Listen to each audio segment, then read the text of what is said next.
Pagi hari ini saya akan khotbah tentang what keep us going. Apa yang akan terus membuat kita bertahan. Apa yang akan membuat iman kita gak goyah. Apa yang terus membuat kita semangat meskipun tantangan gak mudah. Yang pertama, vision. Katakan vision. Yang kedua, wisdom. Katakan wisdom. Yang ketiga, katakan friends. Katakan friends. VWF ya. Yang pertama, saya akan bahas tentang visi. Amsal 29 ayat 18 berkata, bila tidak ada wahyu, menjadi liarlah rakyat.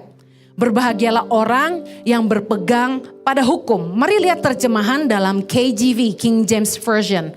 Dikatakan, where there is no vision, the people perish. Kalau gak ada visi, maka umatku binasa. Penting sekali kita punya visi dalam hidup kita. Anak-anak perempuan yang mau nikah selalu tanya sama calon suamimu, apa tujuan hidup kamu? Apa yang kamu mau bangun ke depan? Where are we going? Seorang pria yang gak punya visi tentang masa depan, gak akan bisa memimpin keluarganya. Ya jalanin aja lah. No. Kita mesti ngerti kita hidup buat apa. Visi membuat hidup kita tuh jadi punya arah, punya tujuan. Fokus kita lebih terarah, lebih tajam. Seperti Paulus berkata, kita tidak seperti petinju yang sembarangan memukul. Kalau kita punya tujuan, punya visi, keputusan kita lebih akurat. Harus ke kanan atau ke kiri. Saya suka terjemahan Net Bible. Dikatakan begini, when there is no prophetic vision, the people cast off restraint. Yang artinya, ketika tidak ada visi yang profetik, saya terjemahkan dalam bahasa sehari-hari ya, pewahyuan dari Tuhan tentang tujuan hidup kita. Kalau kita nggak punya pewahyuan dari Tuhan, untuk apa Tuhan menciptakan kita? Orang menjadi lepas kendali, liar, hidupnya nggak terarah, serampangan. Nggak heran kita lihat orang hidup tuh kayak nggak punya tujuan, hidup sembarangan, wasting time, buang-buang energi. Mereka nggak pakai waktu, tenaga mereka untuk tujuan yang pasti. Kita lihat anak muda nongkrong-nongkrong di pinggir jalan tanpa tujuan. Bahkan mereka kumpul-kumpul gak jelas. Ibu-ibu ngantar anak sekolah, ngumpul-ngumpul gak jelas. Why? Karena gak ada tujuan. Nah, hidup kita harusnya punya tujuan. Tadi pagi keren sekali kok bisa sehati. Kami gak bahas apa yang kami mau sampaikan. Tapi suami saya bagikan tentang 3 tujuan Tuhan dalam hidup kita. Yang pertama kehendak daulat Tuhan. Yang kedua kehendak Tuhan secara moral. Dan yang ketiga kehendak Tuhan secara spesifik. Nah, yang saya bagikan adalah kehendak Tuhan secara spesifik. Ini yang dimaksud dengan prophetic vision. Ketika saya ikut Tuhan tahun 94. Gereja membimbing saya untuk saya baptis. Biasalah ya, gereja selalu gitu. Jiwa baru diajak baptis, lalu diajak komsel, lalu diajak pelayanan. Tidak pernah ada yang memberitahu saya bahwa hey, Tuhan itu punya kehendak dalam hidup kamu. Tuhan itu punya tujuan, Tuhan sudah mendesain sebuah masa depan buat kamu. Kamu harus berdoa sungguh-sungguh supaya kamu mengerti apa kehendak Tuhan untuk kamu. Tidak pernah ada yang kasih tahu saya itu, jujur aja. Semua cuma ngajarin firman, pemuritan, biasalah. Roh Kudus, baptisan, ini dan itu. Semua itu baik. Tapi ternyata mengerti tujuan Tuhan dalam hidup kita sangatlah penting. Visi dari Tuhan nggak sekedar membuat kita punya tujuan hidup. Hidup kita jadi lebih bermakna karena kita punya tujuan. Yang setuju katakan amin. Kita juga akan lebih bersemangat ketika kita ngadepin tantangan, kita gak mudah menyerah. Karena waktu kita punya tujuan Tuhan dalam hidup kita dan kita tahu itu, apapun tantangannya, kita akan berpegang pada janji Tuhan. Mazmur 139 ayat 16 adalah ayat yang Tuhan taruh di hati saya. Matamu melihat selagi aku bakal anak, dan dalam kitabmu semuanya tertulis hari-hari yang akan dibentuk sebelum ada satu pun daripadanya. Lihat, luar biasa enggak? Waktu seorang janin ada dalam kandungan ibunya, ketika Anda ada dalam kandungan ibu Anda dan sedang Tuhan bentuk di rahim ibumu, dalam kitab Tuhan, kira-kira kitab apa ini? Kitab kehidupan. Di dalam kitabnya Tuhan, semuanya tertulis hari-hari yang akan dibentuk sebelum ada satu pun daripadanya. Artinya Tuhan punya perfect will, kehendak yang sempurna dalam hidup kita. Betul, Tuhan kasih kehendak bebas untuk kita memilih jalan hidup kita. Tuhan kasih kehendak bebas, kamu akan ambil A atau B. Tapi ternyata kalau Anda mau hidup Anda sempurna dalam kehendak Bapa, Anda harus kembali lagi kepada Sang Pencipta. Kenapa? Karena hanya Sang Pencipta yang paling tahu tujuannya untuk ciptaannya.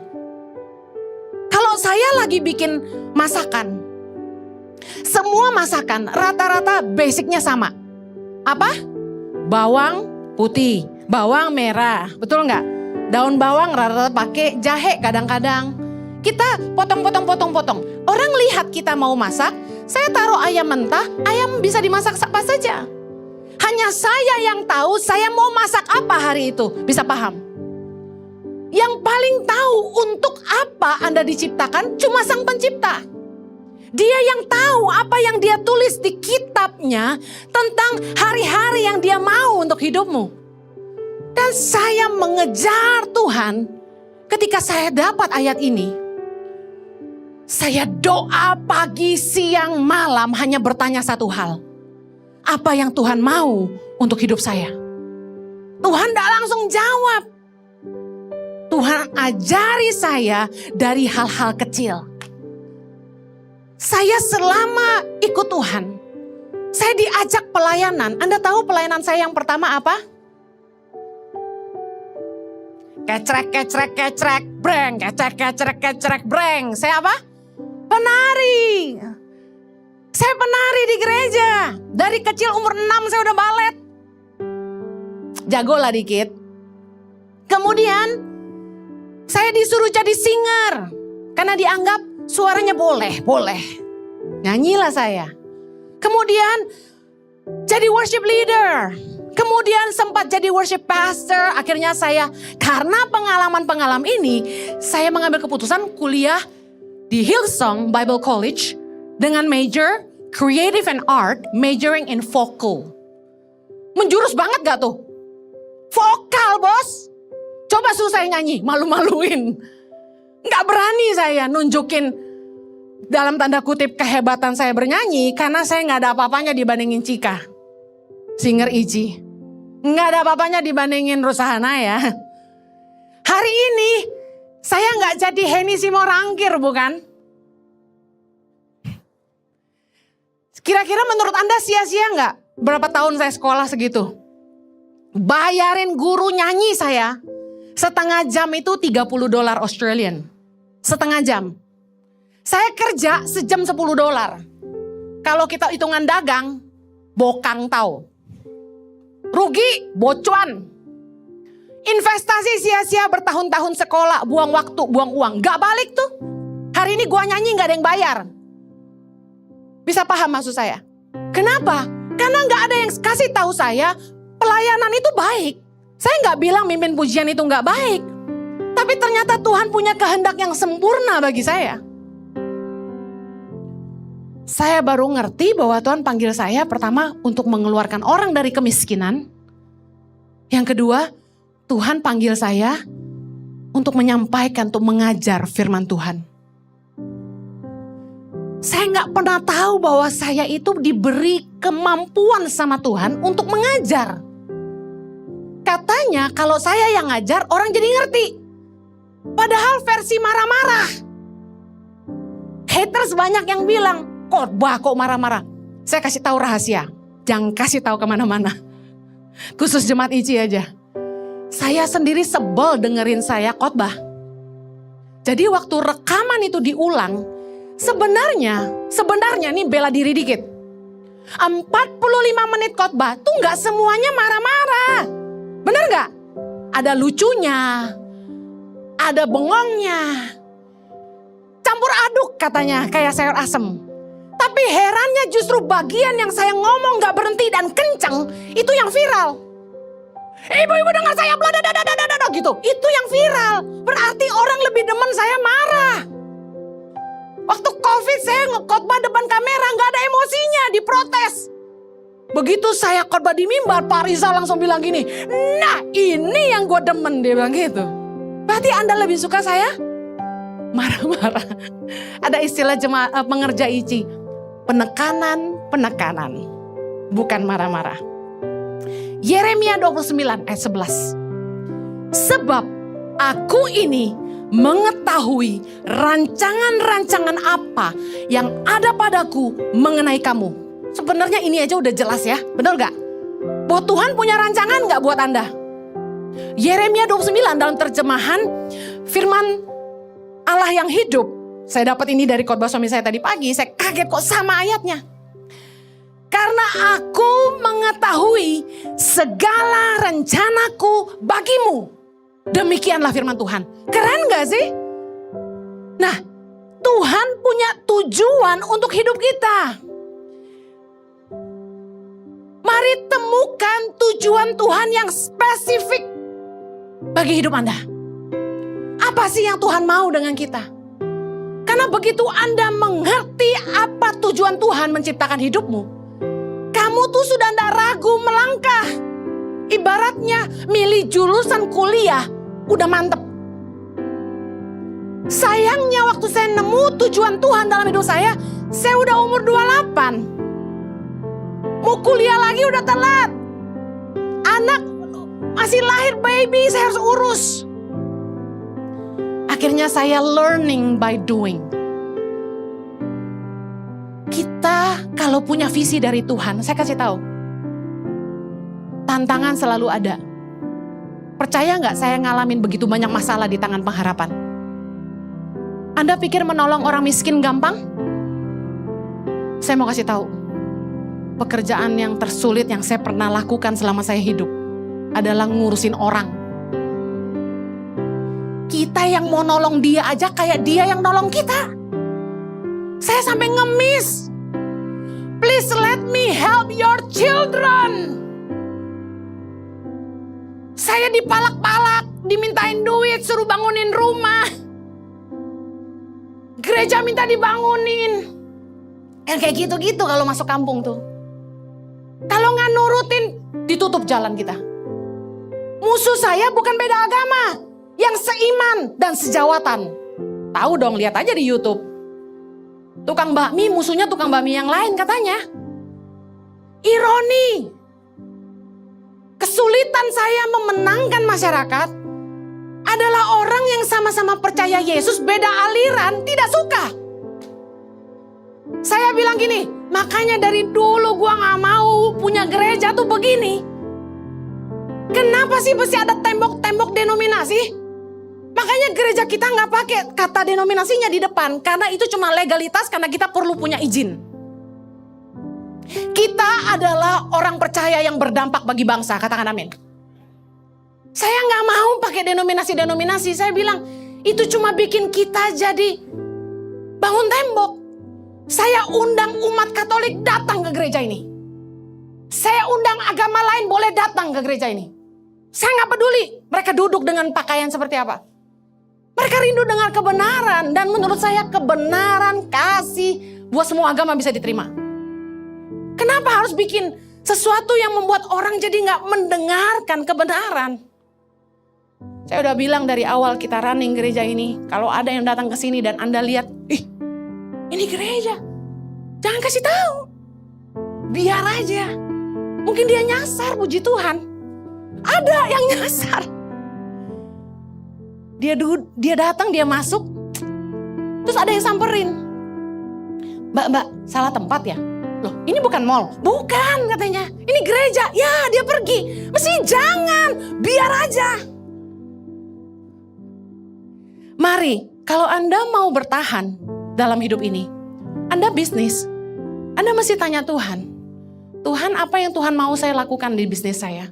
Apa tujuan saya? Waktu Anda bekerja, doa, tanya Tuhan, saya kerja ini, Tuhan mau saya bikin apa? Percayalah, dimanapun engkau ditempatkan, Tuhan punya tujuan. Amen. Kalau kita punya tujuan, kita akan bertahan. Orang yang kerja di tangan pengharapan, hanya mengharapkan upah, tidak akan bertahan lama. Tapi mereka yang punya visi yang sama, mereka akan bersama-sama. Sama dengan staff. Jangan cari karyawan yang gak punya visi yang sama.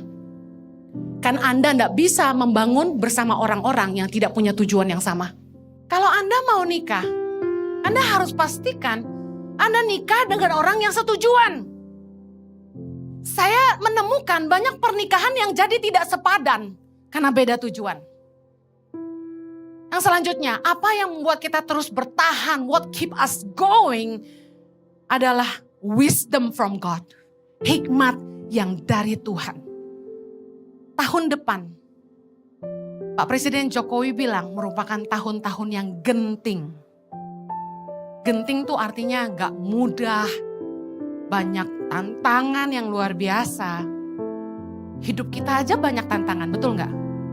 Dari keluarga, rumah tangga, iblis itu selalu berkeliling seperti singa yang mengaum-ngaum untuk mencari celah, untuk menyerang hidup kita, melemahkan iman kita dan menjatuhkan kita. Jaga hidupmu, jaga hatimu. Kita melayani, saya contoh hidup saya aja. Waktu saya siapin khotbah, hati saya harus bersih. Kalau hati saya tidak bersih, misalnya saya lagi marah sama suami saya lagi marah sama anak saya, atau marah sama siapa, hati saya tidak nyaman. Pasti tidak dapat apa-apa tuh. Karena Tuhan menjatuhkan hikmatnya dalam hati kita.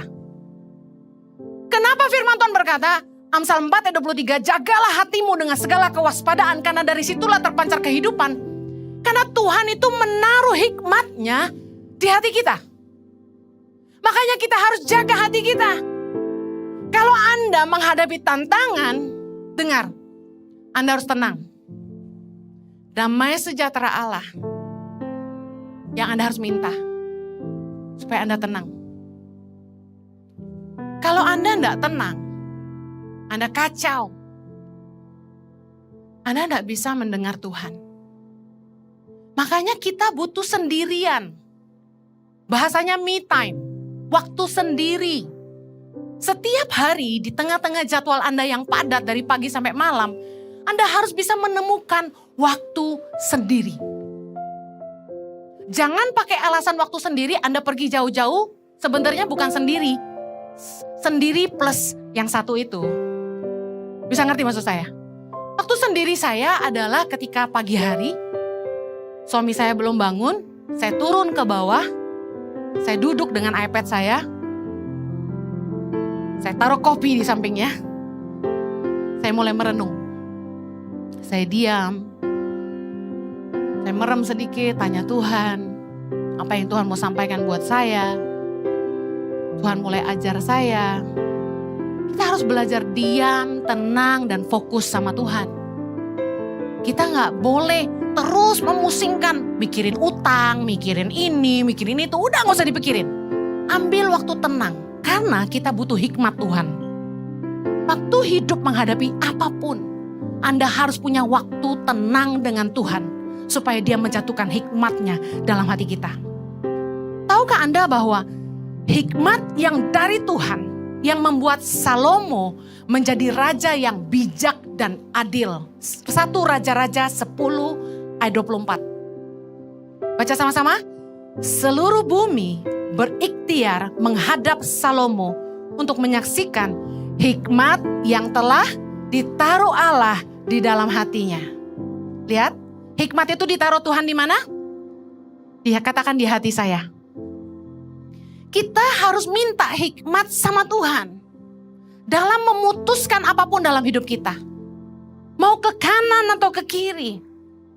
Kita harus terus atau berhenti. Jangan banyak ngomong sama orang. Kalau punya masalah tuh ya boleh curhat. Tapi jangan kemana-mana.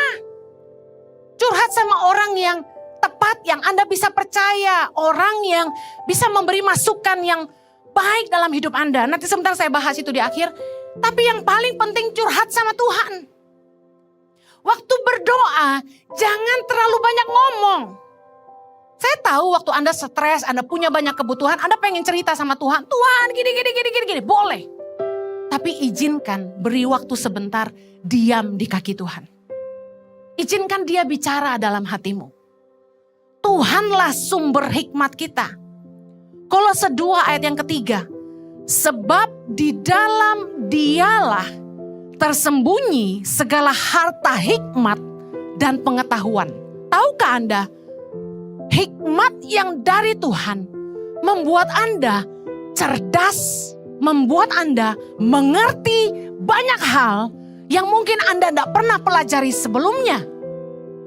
Tadi saya jelaskan bahwa saya kuliah di Hillsong, jurusannya Creative and Art, majoring in Vocal. Ada nggak hubungannya sama pelayanan saya hari ini? Saya punya yayasan Tangan Pengharapan yang notabene ngurusin orang miskin, orang-orang yang membutuhkan. Itu nggak dipelajari di Hillsong.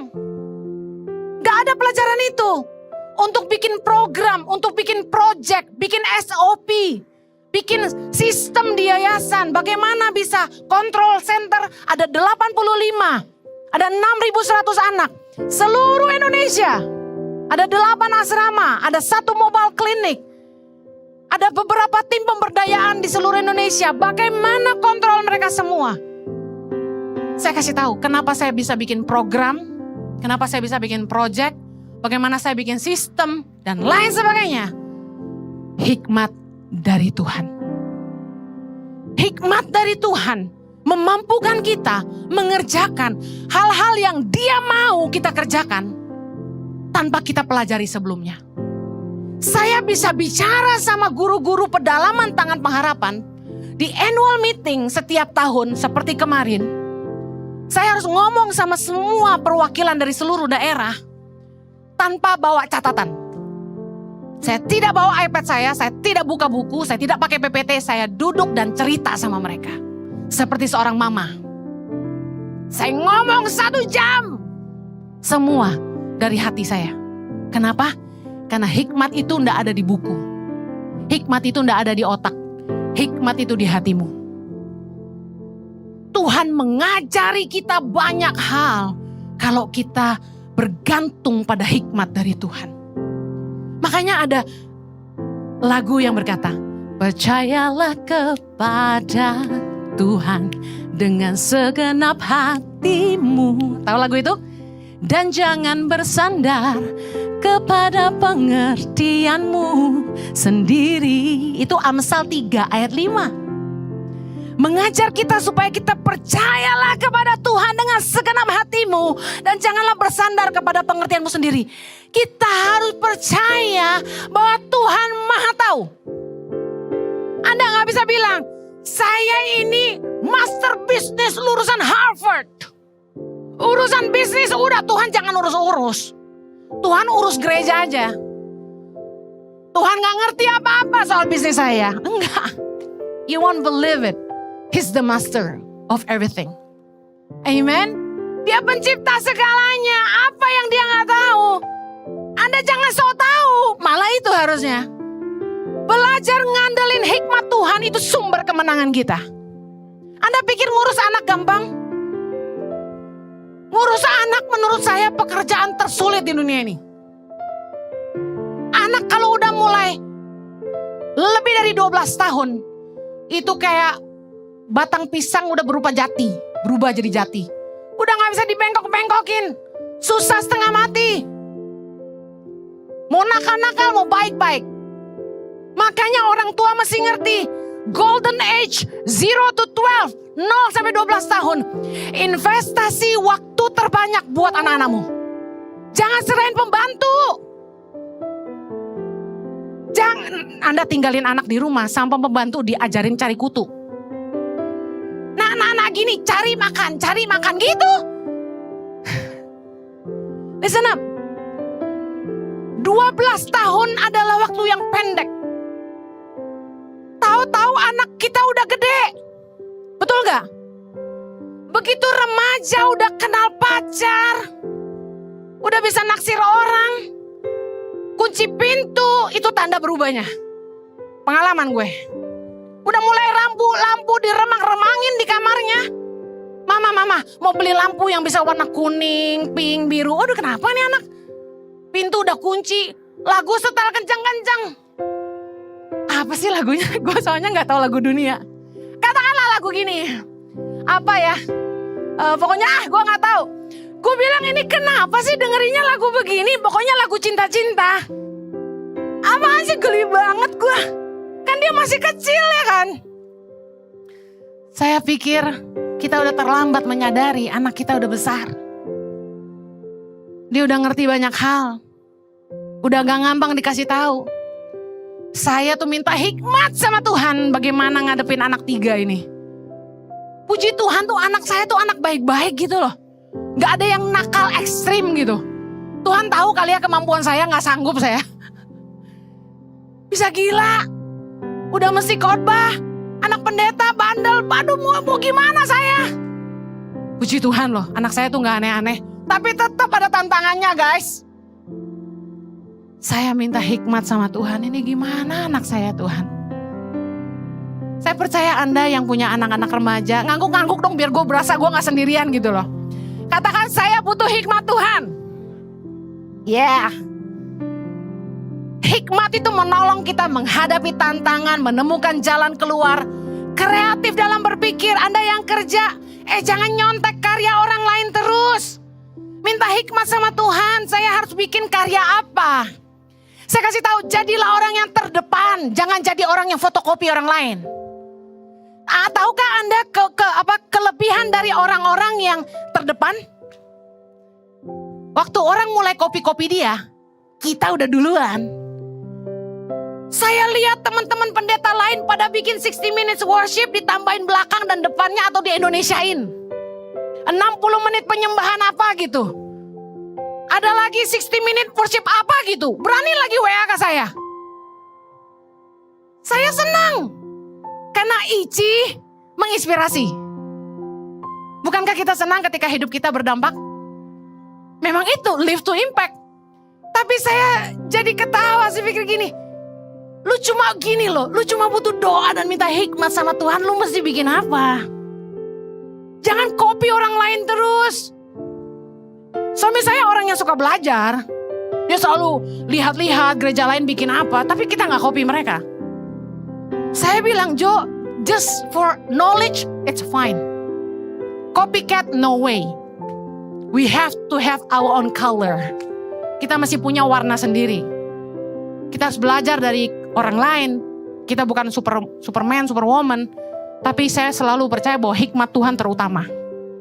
Apa yang Tuhan mau buat gereja kita? Contoh. Tuhan taruh di hati saya waktu Jojo bilang, Henny, kita bikin gereja onsite yuk. Saya bilang, Tuhan berkenan gak? Tuhan bilang gini, jawab kebutuhan jemaat. Saya pikir kebutuhan jemaat apa? Tuhan bilang gini, orang percaya gagal dalam 3 area ini. Gerejamu harus fokus di sini. Apa yang pertama? Marriage and parenting. Orang percaya banyak gagal dalam hubungan dan pernikahan. Kita harus jadi teladan di rumah sendiri. Amin. Yang kedua, orang Kristen banyak gagal, gak jadi saksi di dunia kerja dan usaha. Katanya kalau udah join bisnis sama sesama orang Kristen, waduh bocai lah. Jangan pernah join bisnis sama orang Kristen, berarti kan parah. Di dunia kerja, orang Kristen penuh kasih karunia tanda kutip. Diskon kerja keras, kerja terlambat, pulang pagian, alasannya latihan. Apalagi kalau tahu bosnya Kristen, udah habis dikadalin deh. Telepon kantor buat konseling katanya. Fotokopi mesin buat bahan sekolah minggu katanya. Saya tekanin banget bagaimana kita harus jadi terang di dunia kerja. Di tengah-tengah dunia usaha, kita harus punya warna yang berbeda. Kalau orang buka bisnis buat cari cuan aja, anak Tuhan buka bisnis untuk nolong orang. Amen. Yang ketiga, Tuhan kasih hikmat sama saya. Orang percaya itu banyak gagal dalam keuangan. Orang tuh miskin bukan karena gak punya penghasilan. Orang miskin bukan karena gak punya uang. Tapi karena tidak bijak mengelola keuangan. Jadi Tuhan mulai taruh 3 hal itu. Dari mana saya dapat itu? Dari hikmat Tuhan. Anda bukan jagoan, Anda butuh Tuhan. Apapun masalahmu, Anda harus punya waktu mendengar Tuhan. Anda harus jaga hatimu supaya Tuhan bisa menjatuhkan hikmat di hatimu. Cepat ya, 2 poin bagaimana memperoleh hikmat. Pertama, meminta seperti Salomo. Salomo doa minta itu. Yang kedua, hiduplah takut akan Tuhan. Karena waktu terbatas saya cut. Amsal 9 ayat 10, permulaan hikmat adalah takut akan Tuhan. Kalau Anda mau dikasih hikmat sama Tuhan, Anda harus belajar hidup takut akan Tuhan. Takut akan Tuhan itu bukan cuma di bibir, aku takut Tuhan. Enggak gitu. Takut akan Tuhan itu nyata dalam setiap pertimbangan hati kita. Itu dasarnya kebenaran firman atau bukan. Cara hidup kita itu sesuai kebenaran atau enggak. Orang takut Tuhan tuh kelihatan dari pertimbangan hatinya dan cara hidupnya. Yang terakhir, what keep us going? Orang-orang di sekitar kita. Friends, bicara soal keliling kita. Yang nomor 1, keluarga. Jangan melangkah tanpa support keluarga intimu. Keluarga inti bicara istri, suami, dan anak-anakmu. Banyak kali ketika kita berjalan, kita ngerasa istri kita terlalu lambat, suami kita tidak nyambung, lalu kita maju sendirian di dalam Tuhan. No, kita harus bersama-sama. Saya tidak akan pernah melangkah tanpa Jojo ikut dengan saya, demikian juga Jojo dengan saya. Saya selalu menyertakan anak-anak saya terlibat, saya selalu cerita sama mereka apa yang Tuhan mau saya kerjakan. Kita harus punya komunitas di rumah yang support kita. Karena keadaan rumah menentukan kreativitas kita di luar, menentukan ketajaman kita di luar. Jangan omong kosong, kalau rumah tanggamu berantakan, pelayananmu tidak ada artinya. Bisnismu, uangmu tidak ada artinya. Karena rumah tangga adalah tempat di mana kamu sebenarnya menikmati hidupmu yang sebenarnya. Don't be a faking Christian. Jangan jadi orang Kristen yang palsu. Rumah tangga berantakan, tapi di luar kelihatan hebat, bahagia-bahagia. Jangan pura-pura bahagia. Ya. Kemudian, siapa yang Anda izinkan bicara buat hidup Anda? Orang-orang yang bergaul dengan Anda menentukan masa depan Anda. Show me your friends, I'll show you your future. Orang yang bilang ini katanya unknown. Saya search siapa sih yang ngomong ini? Unknown. Tapi this is true. Banyak orang pelajari tentang kebenaran statement ini. Bahwa teman-teman kita menentukan masa depan kita. Amsal 13 ayat 20 berkata, siapa bergaul dengan orang bijak menjadi bijak. Siapa berteman dengan orang bebal menjadi malang. Orang-orang di sekitar kita adalah suara-suara yang kita dengar. Pendapat kita yang akan mempengaruhi cara berpikir kita. Keputusan yang kita ambil akhirnya menentukan hidup kita. Dan yang luar biasa gini. Anda sering hangout sama siapa? Siapa teman-teman yang sering Anda minta nasihat? Bagaimana hidup mereka? Pastikan Anda tidak dengar dari orang-orang fasik, kata firman Tuhan. Tidak dengar dari orang-orang yang berdosa, yang cara hidup mereka aja sembrono, melukai Tuhan. Jangan duduk dengan tukang gosip.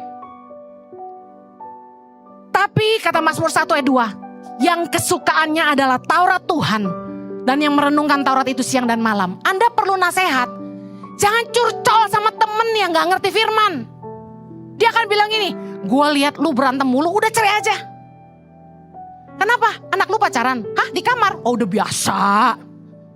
Anda harus dengar nasihat orang yang ngerti firman Tuhan dan melakukan firman. Banyak orang yang tahu firman tapi belum tentu melakukan. Dengar nasihat orang-orang yang Anda tahu hidupnya berbuahkan kebenaran. Kelilingi hidup Anda dengan teman-teman yang membangun, bukan yang melemahkan. Amsal 16 ayat 24 berkata gini, perkataan yang menyenangkan ada seperti sarang madu, manis bagi hati dan obat bagi tulang-tulang. Balik ke keluarga, istri maupun suami, jaga perkataanmu. Jangan sadis sama pasanganmu. Kalau kamu pengen didengar, kamu pengen dicintai, kamu pengen direspek oleh pasanganmu, jangan merendahkan, jangan menjatuhkan, jangan melemahkan pasanganmu. Justru engkau harus jadi penopang yang utama dalam keluarga. Saya akhiri. Pergaulan yang buruk merusak kebiasaan yang baik. Hati-hati Anda sering hangout sama siapa. Ngumpul ngabisin waktu sama siapa. Coba uji hidupmu. Hidupmu makin berkualitas, makin tajam, makin semangat, atau malah jadi lemah, jadi mundur dalam iman, malah tidak mau pelayanan, rumah tanggamu malah berantakan. Hati-hati ya, saya ngomong sama pengerja nih, semua dengar. Jangan pelayanan lebih daripada waktumu untuk keluargamu. Saya larang mereka pelayanan lebih dari 2 kebaktian. Terima kasih loh, bukan aku gak tahu terima kasih.